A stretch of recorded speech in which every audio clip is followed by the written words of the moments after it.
Pensa só na cena. Estar ali na beira da praia, sentindo o cheiro de sal no ar e ver o exército mais poderoso do mundo simplesmente desaparecer no mar. Exatamente desse momento de um livramento que parecia impossível que nasce um dos hinos de vitória mais antigos que a gente conhece, a canção de Êxodo 15. Hoje, a gente vai mergulhar na poesia e no poder por trás dessa celebração milagrosa.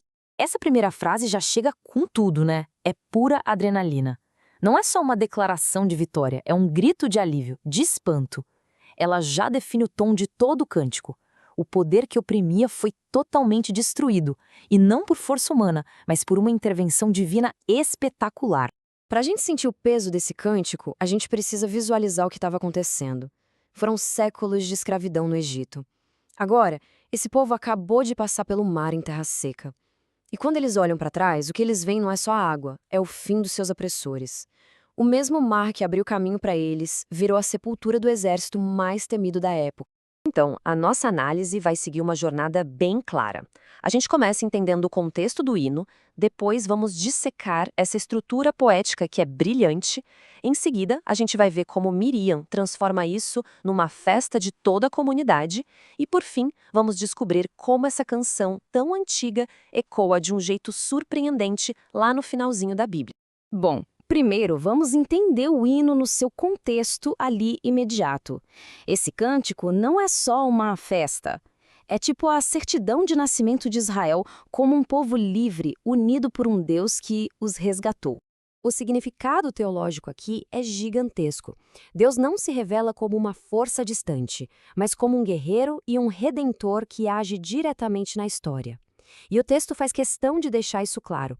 Yahweh derrota os carros e cavaleiros do Egito, uma superpotência real, e não monstros ou dragões de alguma mitologia.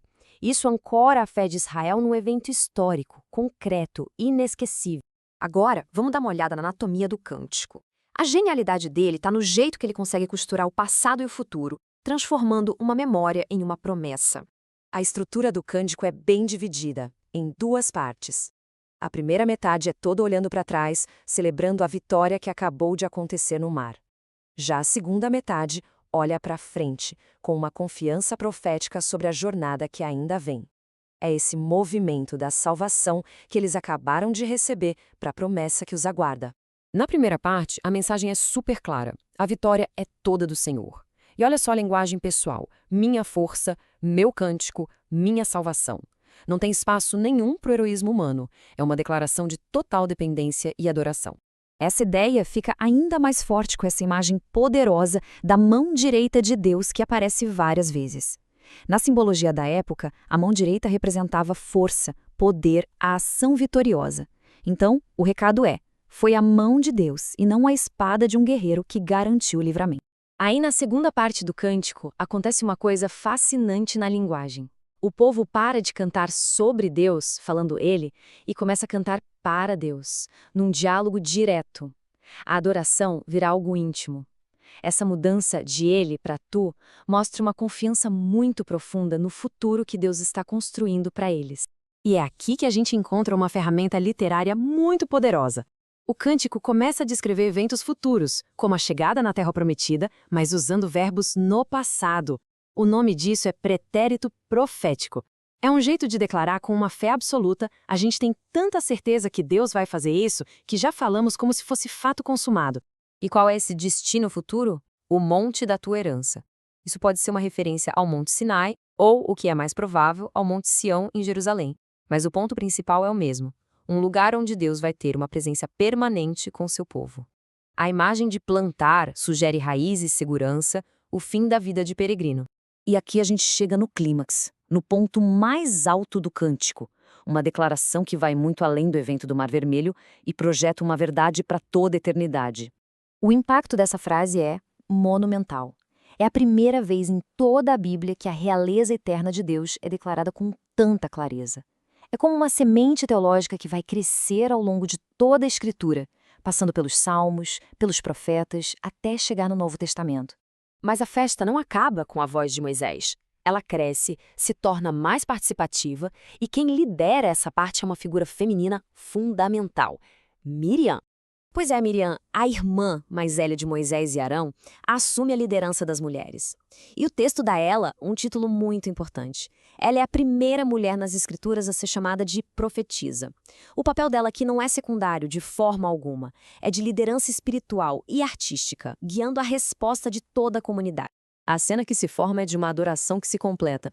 Moisés lidera os homens e Miriam lidera as mulheres numa resposta com dança, com música. Isso mostra que a celebração envolveu todo mundo, homens e mulheres, cada um com seu papel, numa expressão unificada de pura alegria e gratidão.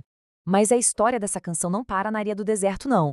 Vamos dar um salto de milhares de anos, lá para o último livro da Bíblia, onde ela reaparece de um jeito poderoso e até inesperado. Lá no livro do Apocalipse, diante do trono de Deus, aqueles que venceram o mal cantam, adivinha o quê? O Cântico de Moisés. Isso cria uma conexão fantástica entre o primeiro grande ato de redenção de Israel e a redenção final de toda a criação. E o que isso quer dizer? Bom, o Cântico de Moisés, lá no Êxodo, celebra um livramento físico de uma nação da escravidão. Já no Apocalipse, ele se junta ao Cântico do Cordeiro, que celebra um livramento espiritual, eterno, do pecado, para a gente de todas as nações. O primeiro evento se torna um tipo, uma sombra da salvação definitiva que viria. E assim, essa canção do mar, cantada há milênios, acaba nos fazendo uma pergunta hoje. Se uma experiência tão profunda de libertação inspirou um hino tão poderoso, o que será que as canções que a gente canta hoje revelam sobre aquilo de que fomos libertos e sobre aquele a quem a gente dá toda a glória? Fica aí a reflexão.